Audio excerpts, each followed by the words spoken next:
This is your daily reminder. God has not run out of mercy, not for you, not today. Welcome to the New Mercies Podcast. Welcome today, February the 14th. As I'm reading today and looking at the text today, we're in Psalm 103. I know we're kind of walking through Titus 3 this week. This is more of a worshipful commentary on what Titus 3 explains. This is salvation flows not from merit, but from mercy, right? It's not because we did anything. It's because Jesus did something. He did something amazing. And our God is full of steadfast love and mercy. This psalm, as we read it today, I'm not going to read all of the verses in here again. I want to challenge you. Go read it for yourself and read the whole 22 verses. It's well worth your time. It takes about 5 minutes, not going to be super long. But maybe as you read it, pause at each phrase because there's something marvelous about the Psalms. I love the worship that the psalmist gives us here to connect us to God and who He is. This really explains God's character well, and it's important for us. This psalm, as we read it, as you read it today, it is written to believers who were in a little bit of trouble of forgetting. That's what it was written for. It's for those who forget. Those of us who are forgetful, those of us who have, that's the danger in our life. We're in danger of forgetting God. I want to read the first 2 verses to begin us off, and I want to talk about it for just a minute. It says this in Psalm 103, beginning at verse number 1. Bless the Lord, O my soul, and all that is within me. Bless His holy name. Bless the Lord, O my soul, and forget not all His benefits. I want to just stop there on verse 2 and say, what are we doing? Forgetting His benefits. David here is speaking to his own soul, right? Worship is not always spontaneous. Sometimes it's intentional, and I think it needs to be intentional.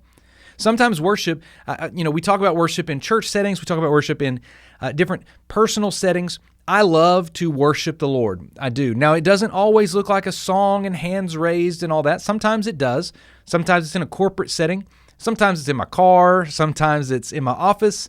Sometimes it's while I'm experiencing something in life personally. I also know that whenever we intentionally worship the Lord, it's different than when it's a spontaneous thing. When I'm in a worship service, I know I can be there and a truth is proclaimed and it just overwhelms me, right? That's happened before. It happens most Sundays, in fact, whenever we're singing lyrics to a song and those lyrics are scripture set to music and that resonates in my heart with something I read that week or something I experienced that week, and I just begin to worship God for who He is because His glory has been put on display. You know, God's glory is just His holiness going public. You know that, right? I think about this and I teach this quite often. I love when God's holiness, how holy He is, goes public. When His holiness goes public, everybody freaks out, and it's His glory. It's what it is. It's perfection, and you get to see it, and it's right there. And there's moments where He will bring us into that. Those spontaneous moments are incredible. David here, the psalmist, is trying to help us see that we need to be intentional. Forget not all His benefits. Don't forget. Forgetting leads to a disordered living.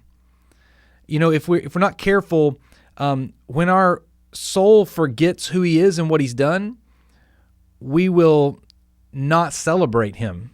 We'll lose that celebratory heart that we have. I realize we will never consistently worship a God that we casually remember. We will never, I'm going to say that again. We will not consistently worship a God we casually remember.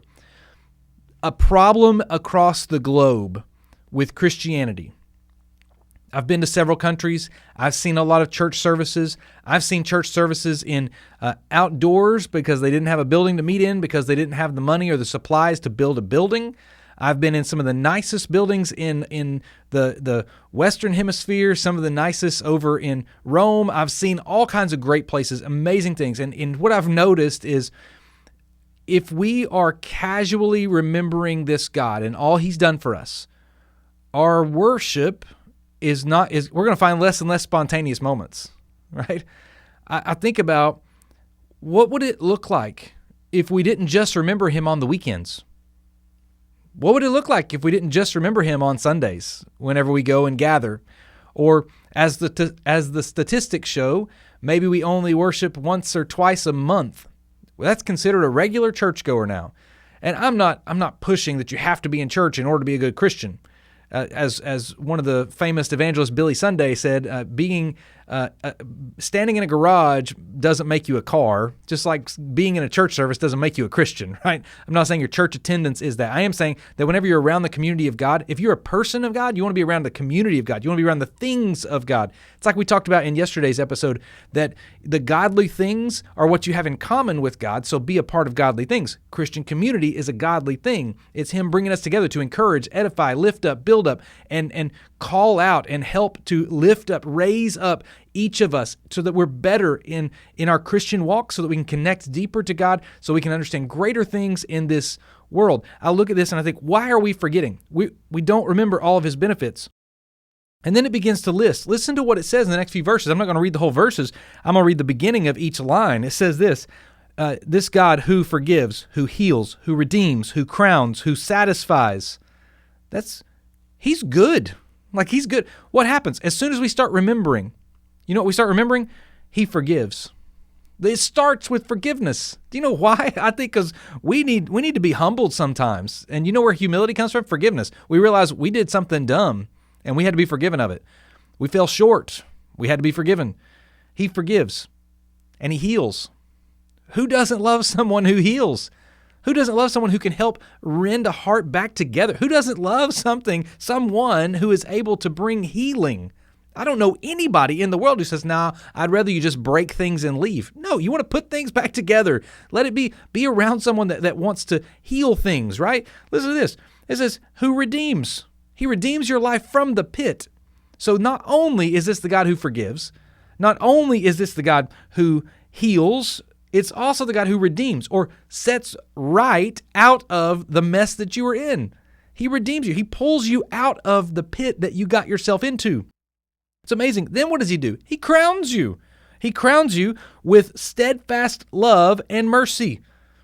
I don't know what our problem is whenever honestly, like, the more I think about this, we are complete fools. Like, how do we have forgotten.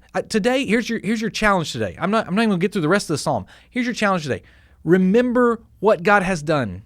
Remember He has forgiven you. Just that alone should be enough to rock our world. That alone. Remember that He didn't just forgive you, though. He also heals you. He heals. It says He heals you from all your diseases. Any of those problems that you have, He heals you from it. He puts back together. He redeems you. He crowns you. And then the last thing in verse 5, listen to this. Who satisfies you with what? With good, so that your youth is renewed like the eagles.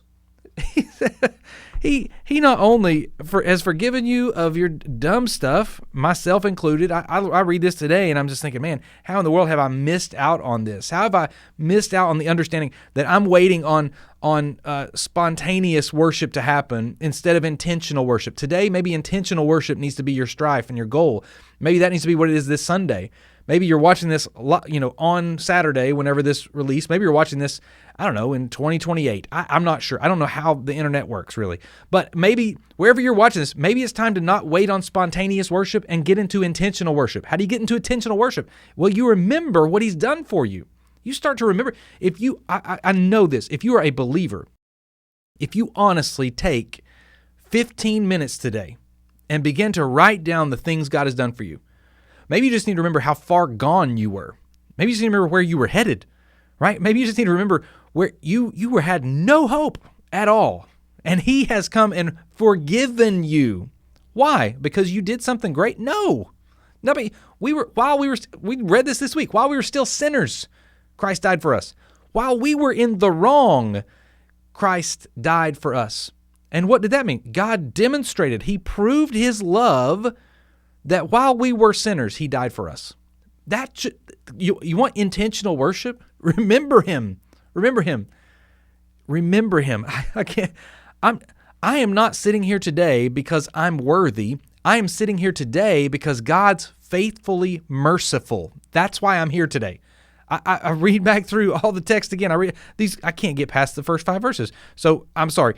You will never consistently worship a God you casually remember. You won't do it. Stop casually remembering God. This may be a shorter episode today, but it's because you need more time so that you can go today and intentionally remember He's forgiven you, He's healed you, He's redeemed you, He's crowned you, and He satisfies you. That means long term, by the way. How do I know it's long term? Because it says He satisfies you with good. Where did that come from? From the crowning of steadfast love, right? You read this whole psalm and read how steadfast love shows up over and over again. That's all Him. We cannot consistently worship a God we casually remember. Remember His things today. Let that be a new mercy that brings a smile to your face.